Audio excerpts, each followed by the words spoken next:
artificial intelligence AI ကိုကျွန်တော်လူတွေအားလုံးကသိကြတယ် ChatGPT Google Gemini ဓာတ်ပြင်ဒီ AI ဓာတ်ပုံတွေကိုထုတ်လုပ်ပေးနေတဲ့ဒီ photo generator တွေပေါ်လဲကျွန်တော်တို့တစ်ခါမှတစ်ခါတော့အသုံးပြရလိမ့်မယ် artificial intelligence AI ကဒီကမ္ဘာကြီးမှာရှိတဲ့နည်းပညာအားလုံးကို technology ရဲ့နည်းပညာအားလုံးရဲ့အနာဂတ်ကိုထိန်းချုပ်သွားမယ်ဥဆောင်သွားမယ်ဆိုပြီးလူတွေကတုံ့တက်ထားကြတယ်ကျွန်တော်ကအဲ့တုံ့တက်ချက်တွေကိုမားတယ်လို့ပြောချင်တာမဟုတ်ဘူးဒါပေမဲ့ဒီ AI ရဲ့အနောက်မှာ supporting ပေးနေတဲ့ AI ထက်တော့မှအခုချိန်မှာပို့ပြီးတော့အရေးပါနေတဲ့ဒီ cloud computing ကိုတော့ကျွန်တော်လူတွေကမသိကြအောင်ကျွန်တော်တို့လူတွေနေတိုင်းနေပါအသုံးပြုနေတာကိုလည်းတိမထားမိကြအောင်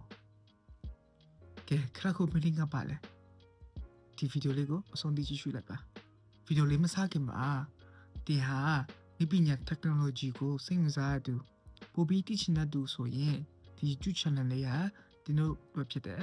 အဲ့တို့ကြောင့် like and subscribe လုပ်ဖို့တိုက်တွန်းလိုက်ပါကဲဗီဒီယိုလေးကိုစလိုက်အောင်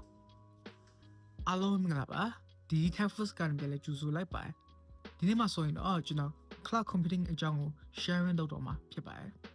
ကဲဒါဆို cloud computing ကပါလဲ cloud computing ကကျွန်တော်တို့ရဲ့ဖုန်းမှာဖြစ်စေ laptop မှာဖြစ်စေ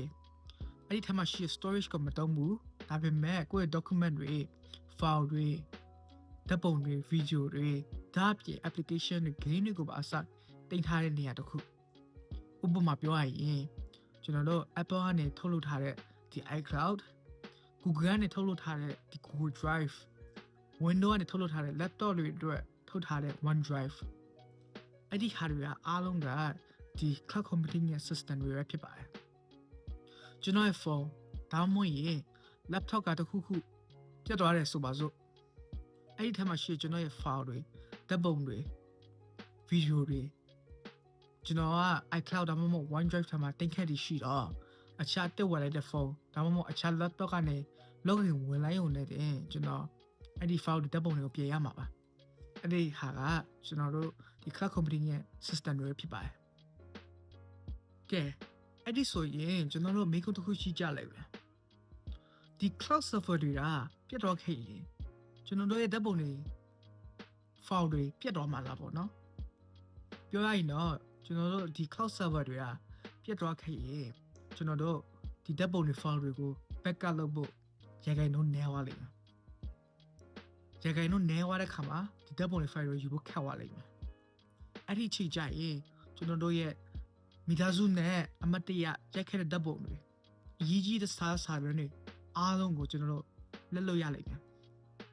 အဲ့ဒီတော့ကျွန်တော် intro ထဲမှာပြောခဲ့တဲ့အတိုင်းပဲဒီ cloud computing က AI ထက်အရေးကြီးတယ်ဆိုတာဒါပဲပေါ့နော်ဒါက cloud computing ပါပဲဒါနဲ့ကျွန်တော် intro ထဲမှာပြောခဲ့တဲ့စကားတစ်ခုရှိရတယ်နေတိုင်းသုံးနေတယ်ပေါ့နော်အဲ့ဒီဟာဘာအတိတ်ပဲလဲပေါ့ကျွန်တော်တို့ Facebook Telegram Instagram ဒါအပြင် YouTube တို့ကိုကျွန်တော်သုံးကြတယ်ဒီ social media platform တွေအားလုံးဟာဒီ cloud server ကိုမိခိုနေရတာပါ rely လုပ်နေရတာပါကျွန်တော်တို့ Facebook ပေါ်မှာတင်ခဲ့တဲ့ post တွေ Messenger မှာပို့တဲ့စာတွေဒါအပြင် YouTube မှာကြည့်နေတဲ့ video တွေဟာအားလုံးက cloud computing cloud server ကစီစဉ်ပေးနေရတာပါလုပ်ဆောင်ပေးနေရတာပါဒီ social media platform ကနေစပြီးတော့ဒီ storage တိုင်အောင်ဒီလို iCloud server တွေထိတိုင်အောင်ဒီ cloud computing ကအရင်အရေးပါနေရပါ cloud computing ကဒီနည်းပညာ technology အားလုံးထဲမှာအရေးကြီးတဲ့ကဏ္ဍတစ်ခုထဲမှာရှိနေပါတယ်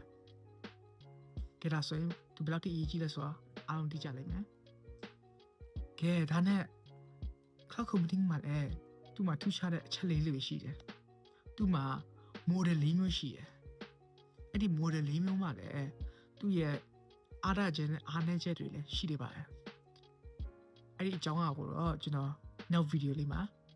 share လုပ်တော့မှာပါကဲဒီဗီဒီယိုလေးကိုကြည့်ရှုပေးတဲ့သူတွေရောက်စီတိုင်းကိုကျေးဇူးအထူးတင်ပါတယ် like and subscribe လုပ်ဖို့လည်းမမေ့ပါနဲ့ဟုတ်ဒီချင်းတဲ့အကြောင်းအရာတွေရှိတဲ့ရင် comment section ထဲမှာဝင်ရေးလို့ရပါတယ်ရောက်စီတိုင်းကိုကျေးဇူးတင်ပါတယ်နောက်ဗီဒီယိုလေးမှာပြန်လည်တွေ့ကြပါစို့